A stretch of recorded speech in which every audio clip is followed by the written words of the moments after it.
Әйелім есімді кетіріп жүр. Жарының күтіміне ақшаны аямайтын азамат. Сәлем достар, сіздермен бірге өмір айнасы. Каналыма тіркеліп, қоңырау белгісін басуды ұмытпаңыздар. Оған күн сайын емес, сағат сайын ғашық болып жүрмін. Отбасылық өмір ерлі-зайыптылардың екеуара құпиясы, жатын бөлмедегі тірлігі өте нәзік. Ешкімге ашылып айта бермейтін тақырып. Десе де қазір айтылмайтын дүние қалды ма? Бәрі ашық талқыланады. Бұл бәлкім де дұрыс та шығар. Әркім өзіне керегін алады, ой түйеді. Жасырып қайтеміз, күнделікті өмірде еркектердің бәрі болмаса да, 3-2-сі әйелдерінің көзіне шөп салады. Жоқ дегенде сыртқа көз сүзіп, әйелінің көзіне шөп салу жайлы ойлайды. Өзім сондаймын. Айналамдағы достарымнан сұрасам да осыны айтады. Сондықтан әйелдерге менің күйеуім маған адал деп сенімді сөйлеудің қажеті жоқ. Менің үйленгеніме 15 жылға жуықтап қалыпты.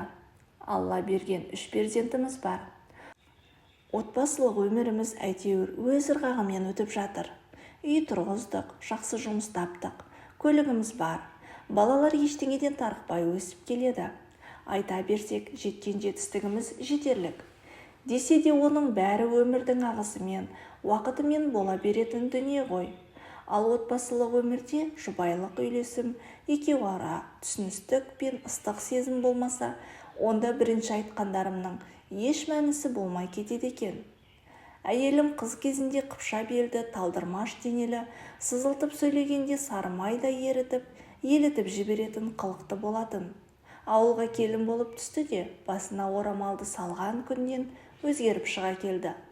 Мамамның емізулісісің ғой, же, асап-асап же дегеніне еріп, тамақты опыратын болды. Нәтижесінде 10 келі салмақ қосып алды. Екінші баламызды тағы 10 келі. Бас аяғы 80-ге бірақ жетті. Жұқалап көңіліне келмейтіндей етіп өзіне айтып көрдім. Бала туу оңай дейсің бе? Маған фигурам емес, баламның сүтке тойып өскені керек деп дүңк етті. Балаларын өсіріп алған соң өз қалпына келер деп күттім. Бірақ Фаризадан ондай ниет байқалмады. Арасында балаларды апама тастап, сұлулық салондарына барып, шашын сәндеп қысқартуына болады ғой. Ең болмаса, шашы жылдап қиылмайды. Орамалдың астынан кім көреді дейсің деп боямайда жүре береді. Аптасына бір жуылатын болғасын, одан жағымсыз иістің шығатын айтпай-ақ қояйын. Содан кейін қолымды бір сілтеп қоя салдым. Көп ұзамай көңілдес пайда болды. Әйелімнен естімеген жылы сөзді, одан көрмеген рахатты көңілдес көрсетті. Елітіп махаббаттың буына мас болып жүргенде, әйеліме плотна ұсталып қалдым. Оның маған жазған хатын оқып қойып, ит масқарамды шығарды. Енді қайтем, сенің түрің мынау. Баяғы қылығыңнан дым қалмаған. Қашан көрсем балалармен әуресің. Маған көңіл бөлмейсің деп өзімді ақтап алу үшін бәрін айттым. Бірақ оның уәжі меніңкінен асып түсті. Мен ерігіп жүрмін бе? Бір уақ балаларға қарап, маған қолғабыс етпейсің. Үлкен үйде тұрамыз, күніне 40 кісі кіріп шығады. Соның бәріне шай беріп, тамақ дайындап, одан қалса 3 баланың бабын жасап отырғанда, қайдағы салон, қайдағы сұлулық?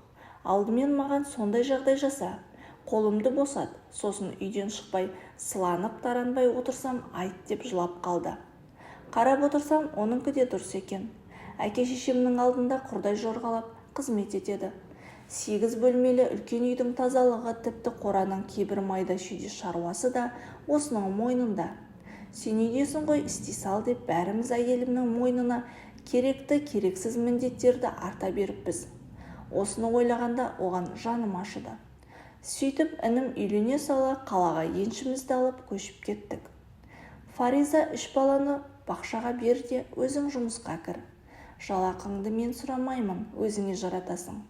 Қалаған киіміңді ки, үсті басыңа өзіңнің қажеттілігіне жаратып, ендігі рахаттанып өмір сүр дедім оған. Әйелімнің көзі жайнап шыға келді. Ал мен отбасымды асырау үшін күн-түн демей жұмыс жас дедім. Нәтижесі не болды дейсіздер ғой. Әйелім адам танымастай өзгеріп шыға келді. Баяғы ауылдағы салт-етек әйелім жоқ қазір. Шашынан жұпар аңқып тұрады. Аптасына 3 күн фитнес, айына 1 рет салонда. Капитальный ремонт. Киімнің қалағанын алады. Ақшасы жетпей жатса еркелеп отырып менен сұрап алады. Қалай беріп қойғанымды білмей қалам. Қазір әлеуметтік желі дамыған ғой. Бір блогерді тауып алыпты. Жыныстық сауаттылыққа үйретеді екен. Неше түрлі әдістерді оқып алған. Апельсин, баблгам, температура дейсің бе, неше түрлі нәрсені істеп, есімді кетіріп жүр. Соның бәрін екеуміз қолданып көріп, өмірдің рахатына батып жатырмыз. Баяғы көңілдестің көрсеткен өнері әшейін бос сөз болып қалды. Әйеліме күн емес, сағат сайын ғашық болып жатырмын. Ақиқаттың бетіне тура қарап үйренейікші. Сырттан жылу іздеп жүрген жігіттердің көбі әйелім толып кеткен, үсті басына қарамайды деген сылтау айтады. Ал солар әйелінің әдемілігі үшін айына қанша ақша беріп жатыр. Әйеліңізге жаратқан ақшаңыз сіздің жайлы рахат өмірге деген инвестицияңыз. Оның алдыңызда құл бұрып қыздай болып жүргенін қалайсыз ба? Ендеше анау еді, мынау еді, болды демей өзгеруіне, жақсаруына үлес қосыңыз. Оқытыңыз, неше түрлі курстарға, тренингтерге қатыстырыңыз. Дамысын, көзі ашылсын. Өзіңізде білім алып, отбасылық өмірдің қыр-сырларын меңгеріңіз. Жақсы әке, жақсы күйеу болуға талпыныңыз.